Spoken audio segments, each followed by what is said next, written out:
नमस्कार बंधुरा all in one चैनेले आपनादेर सबाइके स्वागत जानाई। आशा करी सबाई भालो आछेन सुस्थ आछेन। आमी आजके पनिरेर एकेबारे भिन्न एकटी रेसिपि करब। रेसिपिटी भिन्न हलेও मोटेई नतुन नय, पुरानोई एकटी रेसिपि। आमी एखाने पनिर नियेछि 250 ग्रामेर मतो। आमी शाही पनिर बानाबो। पनिरेर এই নিরামিষ रेसिपिटी खेते खूबই भालो लागे।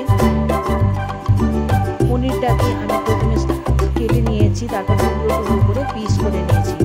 আপনারা আপনাদের পছন্দ মতো পিস করে নিতে পারেন।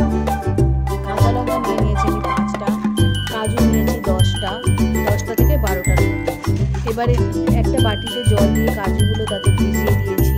পোস্ত দিয়ে দিয়েছি 2 চা চামচ, আর সাদা তিল দিয়ে দিয়েছি আমি এতে 1 চা চামচ। সাদা তিলের বদলে আপনারা চাইলে চার মগজও দিতে পারেন। সবগুলো 10 মিনিটের মতো ভিজিয়ে রেখেছিলাম। 10 মিনিট পর একটা ছাঁকনার মধ্যে ছেঁকে নিয়েছি।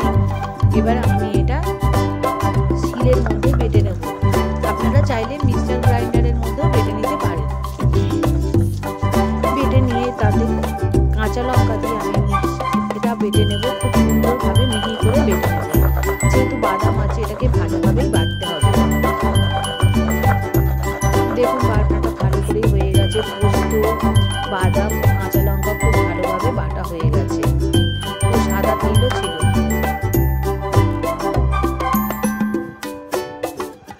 বাটির মধ্যে আমি বাটনাটা তুলে নিয়ে পেস্টটা তুলে নিয়েছি। এবার কড়াই 1 চামচ তেল দিয়েছি। আমি রান্নাটা বাটারেই করব, কিন্তু সরাসরি বাটার দিলে কড়াইয়ে পুড়ে যাবে, তাই অল্প তেল দিয়ে বাটারটা দিয়েছি। যখন বাটারটা কড়াইয়ে দেবেন তখন গ্যাসের ফ্লেমটা একেবারেই কমিয়ে রাখবেন। এবার পনিরগুলো আমি এখানে ভেজে নেব লাল লাল করে। আপনারা চাইলে খুব বেশি লালও না করতেও পারেন। আমার এখানে পনিরটা খুব বেশি লাল হয়ে গিয়েছিল, এতটা লাল না করলেও চলে। পনিরগুলোকে ভালো করে আমি ভেজে নিয়েছি। একেবারে সব পনির ভেঙে যাওয়ার ভয়ে অল্প অল্প করে আমি ভেজে নিয়েছি।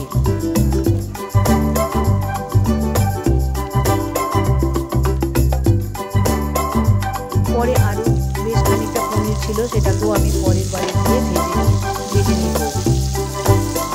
পনিরগুলো ভালো করে ভাজা যখন হয়ে যাবে, ভাজা হয়ে গেলে ওই কড়াইয়ের মধ্যে এবার বেটে রাখা পেস্টটা আমি দেব। পেস্টটা দেওয়ার আগে আমি একটু গোটা গরম মশলার ফোড়ন দিয়ে দেবো। বাটার লাগলে করে দিতে পারেন। এবার আমি গোটা গরম মশলার মধ্যে দিয়েছি ডালচিনি, 2টো এলাচ ও লবঙ্গ। এবার যে পেস্টটা বানিয়েছিলাম সেই পেস্ট আমি দিয়ে দিচ্ছি, আর 2টো কাঁচা লঙ্কাকে আমি ফাটিয়ে দিচ্ছি। ঝাল ও নুনটা আপনারা আপনাদের স্বাদ অনুযায়ী দেবেন। এবার আদা দিয়ে দিচ্ছি আমি একদম সামান্য 1 গাঁটের মতো আদাটা নিয়ে আমি ঘষে দিচ্ছি। আপনারা চাইলে আদাটা বেটেও দিতে পারেন। আমি আদাটাকে প্রথমে একটু নেড়ে নেওয়ার পরে শিলে বেটেই দিয়েছিলাম। দিয়ে ভালো করে মশলাটার সাথে মিশিয়ে দিতে হবে। এবার মশলাটা ভাজার সময় হালকা হালকা করে জল দিয়ে ভাজতে হবে, না হলে মশলাটা ভালো ভাজা হবে না, গন্ধ হবে বা পুড়ে যেতে পারে। এর মধ্যে নুন দিয়ে দেবো 1/2 চা চামচ, চিনি দিয়ে দেবো 1 চা চামচ, দিয়ে ভালো করে মশলাটা কষতে থাকবো। খুব ভালো করে মশলাটা যখন কষা হয়ে যাবে তখন এর মধ্যে আমরা দেব দুধ। এখনও মশলাটা কষা হয়নি, যেহেতু বাদাম আছে কাঁচা গন্ধ ছাড়তে পারে, তাই এটা ভালো করে কষতে হবে। এর মধ্যে দুধ দিয়ে দেবো 2 কাপের মতো।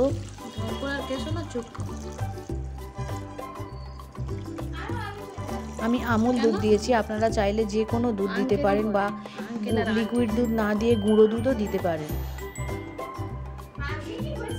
দুধটা দেওয়ার পর এর মধ্যে কিছুটা পরিমাণ জলও আমি অ্যাড করে দিয়েছি।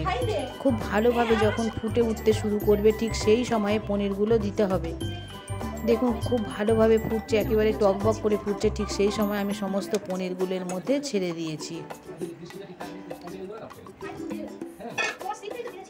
পনিরগুলো দিয়ে ভালোভাবে নেড়ে চেড়ে আবারও মিশিয়ে দিতে হবে।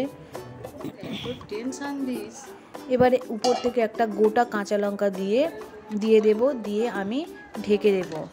এবারে আমি ঝালটা সামান্য বাড়ানোর জন্য একদম সামান্য পরিমাণ লঙ্কার গুঁড়ো দিয়েছি। আপনারা আপনাদের প্রয়োজন মতো ঝালটাকে অ্যাড করে দেবেন। আবার একটু ঢাকা দিয়ে করব। আর এই রান্নাটা লো ফ্লেমেই করতে হবে ঢাকা দিয়ে, তবে সুন্দর একটা স্মেল আসবে। এবার নামানোর কিছু আগে ঘি দিয়ে দেব অল্প 1 চামচের মতো, আর সামান্য পরিমাণ গরম মশলা আমি এর মধ্যে দিয়ে দেব। সামান্য পরিমাণ গরম মশলাটা দিয়ে ঢেকে রাখবো। দেখুন উপর থেকে তেল ভেসে উঠেছে। এবারে কিছুক্ষণের জন্য ঢাকা দিয়ে রাখবো। 5-7 মিনিট পরে ঢাকা খুলে নেব। দেখুন রান্নাটা কত সুন্দর হয়ে গেছে। এবার আমি এটাকে নামিয়ে নেব। এই পনিরের রেসিপিতে লুচি, ভাত, পরোটা যা কিছুর সঙ্গেই খেতে পারেন, ভীষণ ভালো লাগে। চাইলে অবশ্যই বাড়িতে একবার বানিয়ে দেখতে পারেন। দেখুন দেখতে কত সুন্দর হয়েছে, খেতেও হয়েছে দুর্দান্ত। ভিডিওটা যদি ভালো লেগে থাকে তাহলে অবশ্যই একটা লাইক করে দেবেন। আমার পরিবারে যদি সদস্য না হয়ে থাকেন তাহলে আপনাকে আমার পরিবারের সদস্য হওয়ার জন্য অনুরোধ জানাচ্ছি।